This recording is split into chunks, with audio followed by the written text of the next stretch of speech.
फाल्गुन माह के शुक्ल पक्ष की पूर्णिमा तिथि को होली का त्यौहार मनाया जाता है।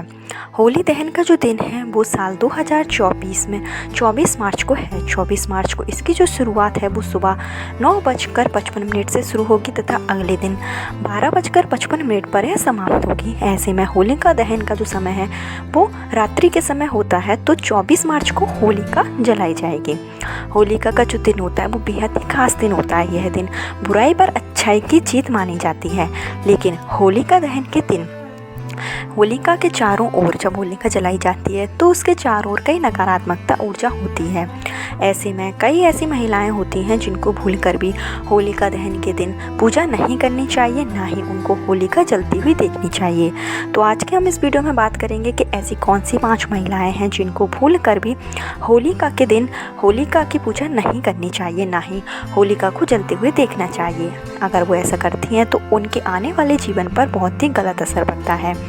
तो आगे वीडियो बताने से पहले हमेशा की तरह आपसे मेरा रिक्वेस्ट है कि अगर अभी तक आपने मेरा चैनल छोटी बहू डेली टिप्स को सब्सक्राइब नहीं किया है तो चैनल को सब्सक्राइब जरूर कर लीजिए। जानकारी थोड़ी बहुत भी अच्छी लगे तो वीडियो को लाइक जरूर कीजिए। होलिका दहन की रात्रि जो होती है वो विशेषकर तांत्रिक विद्या के लिए मानी जाती है। ऐसे में तांत्रिक लोग कई उपाय करते हैं जिससे कि उनकी विद्या जागृत हो सके तथा वो उच्च कोटि का और भी आशीर्वाद प्राप्त कर सके। ऐसे में आज के दिन कई उतार भी किए जाते हैं। आपने कई जगह सुना होगा कि आज के दिन बहुत से लोग जादू टोना और वशीकरण जैसे कार्य भी करते हैं। तो ऐसे में कई जगहों पर लोगों के घरों के अंदर भी होली जलाई जाती है।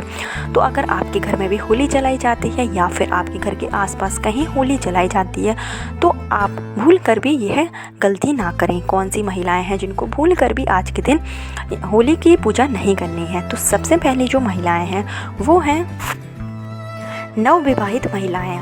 अगर आप नवविवाहित हैं, आपकी शादी हाल ही में हुई है, आपकी शादी को ज़्यादा समय नहीं हुआ है, तो आपको भूल कर भी होलिका दहन की पूजा नहीं देखनी है। ना ही आपको होलिका दहन की पूजा देखनी है और ना ही आपको होलिका की पूजा में शामिल होना है। अगर आप होलिका की पूजा देखती हैं तो इससे आपके आने वाले ज़िंदगी पर असर पड़ता है। आपका जो शादीशुदा जीवन होता है वो ख़राब होने के चांस होते हैं। आपके आपस में जो संबंध होते हैं वो बिगड़ जाते हैं। आपका दाम्पत्य जीवन दुख से घिर जाता है। तो आप भूल कर भी यह गलती ना करें। अगर आपकी हाल ही में शादी हुई है और आपके घर में ही अगर होली जलाई जाती है या घर के आसपास अगर होली जलाई जाती है तो आप इससे बचें और आप कुछ ऐसा करें जिससे कि आप होलिका दहन ना देख पाएँ, क्योंकि अगर आप ऐसा देखते हैं तो यह आप सबसे बड़ी गलती करते हैं। तो आपको भूल कर भी होलिका दहन की पूजा नहीं देखनी है। दूसरी जो महिलाएं हैं गर्भवती महिलाएं। अगर आप गर्भवती हैं तो आप भूल कर भी होलिका दहन की पूजा ना देखें। अगर आप होलिका दहन की पूजा देखती हैं तो इससे आपके आने वाले बच्चे पर काफ़ी बुरा प्रभाव पड़ता है। होलिका का जो दहन होता है उसमें काफ़ी नकारात्मक ऊर्जाएं होती हैं जो आपके बच्चे को प्रभावित करती हैं। और जो महिलाएं गर्भवती होती हैं उन्हें भूल कर भी नेगेटिविटी से बचना चाहिए। ऐसे में आप यही कोशिश करें कि आप जो है दहन को ना देखें। अगर आपके घर में भी दहन होता है, अगर आपके घर में होलिका जलाई जाती है तो आप भूल कर भी यह गलती ना करें। आप भूल से भी होलिका दहन की पूजा ना देखें और ना पूजा में शामिल हों। होली जो कि इस बार 24 मार्च को है और अगले दिन 25 मार्च को चंद्र ग्रहण भी पड़ने वाला है। ऐसे में गर्भवती महिलाओं के लिए यह जो दिन है वो बहुत ही बचाव का दिन है। चंद्र ग्रहण होने के कारण आपको होली पर विशेष ध्यान देना चाहिए। आपको वो भूल कर भी ऐसी गलतियां नहीं करनी चाहिए जो चंद्र ग्रहण में वर्जित बताई गई हैं। वैसे ये जो चंद्र ग्रहण का प्रभाव है वो भारत में नहीं पड़ रहा है, यह उपछाया चंद्र ग्रहण है। लेकिन गर्भवती महिलाओं के लिए चंद्र ग्रहण का पालन उसी प्रकार से करना होगा जैसे कि अन्य चंद्र ग्रहण या सूर्य ग्रहण में किया जाता है। तो इस बार आपके लिए बहुत ही संभल कर आपको रहना है। होली का जो दिन है वो गर्भवती महिलाओं के लिए वैसे तो खास है, लेकिन आपको आज के दिन बचकर रहने की सलाह दी जाती है और आपको भूलकर भी उन सभी नियमों का पालन भी करना चाहिए जो आप सूर्य ग्रहण या चंद्र ग्रहण में करते हैं। तीसरी जो महिलाएं हैं जिनको भूलकर भी दहन को नहीं देखना चाहिए, होलिका दहन जिनको नहीं देखना चाहिए वो महिलाएं हैं जिन महिलाओं के एक पुत्र है या एक संतान है। जिन लोगों के एक संतान है उनको भी होलिका दहन की पूजा को देखना वर्जित बताया गया है।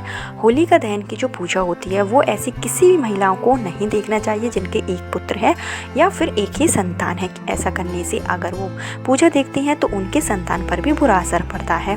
उनकी जो संतान होती है उनका उज्जवल भविष्य जो होता है वो खराब हो जाता है। तो भूल कर भी आप ऐसी गलती ना करें। अगर आपकी एक ही संतान है, एक ही पुत्र है और अभी तक आपने होलिका दहन की पूजा देखी है या फिर होलिका दहन की अगर आपने पूजा करी है तो इस बार आप यह गलती ना करें।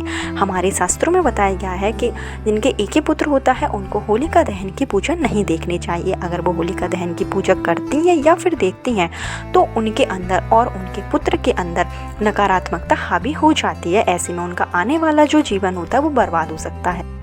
सास और बहू, अगर सास और बहू मिलकर दहन की पूजा करती हैं, अगर होलिका दहन की एक साथ पूजा सास और बहू मिलकर करती हैं तो इससे भी उनके आपसी संबंध खराब हो जाते हैं। तो आपको इस बार यह गलती भूल कर भी नहीं करना है।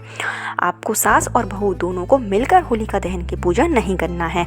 अगर वो इस बार होलिका दहन की पूजा अगर साथ मिलकर करेंगी तो उनके आने वाले जीवन पर भी बुरा असर पड़ेगा। उनके जो आपसी संबंध है उनमें मतभेद होने लगेगा और घर में लड़ाई झगड़े कलह का माहौल रहेगा। अगर आप चाहते हैं कि आपके आपसी संबंध मधुर बने रहें तो आपको होलिका दहन के दिन जो कि 24 मार्च को है, सास और बहू दोनों को मिलकर एक साथ पूजा नहीं करनी है। अगर आपके घर में सास है तो आप कोशिश यही करिए कि आप बड़े बुजुर्ग से होलिका की पूजा करवाएं और अगर आपके यहाँ सास नहीं है तो आप स्वयं यह कार्य करें, लेकिन दोनों मिलकर एक साथ पूजा में ना बैठें।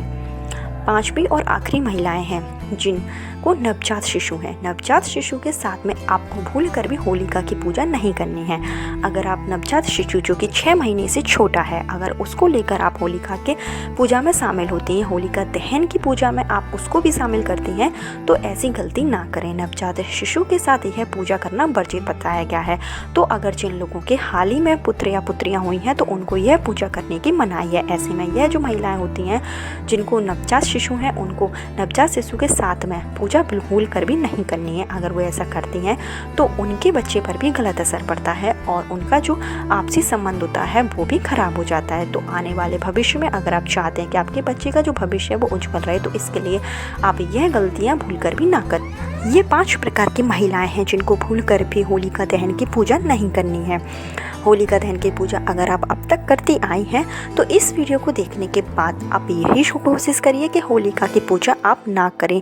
अगर आपके घर में ही होलिका जलती है तब भी आपको यही प्रयत्न करना है कि आप होलिका दहन की पूजा में तभी शामिल हो जब आपकी बहुत ही ज़्यादा मजबूरी हो, अन्यथा आप होलिका की पूजा से बचें। आप कोशिश यही करिए कि अगर आप पूजा करने के योग्य हैं तभी आप पूजा करें, अन्यथा आप पूजा में शामिल ना हों।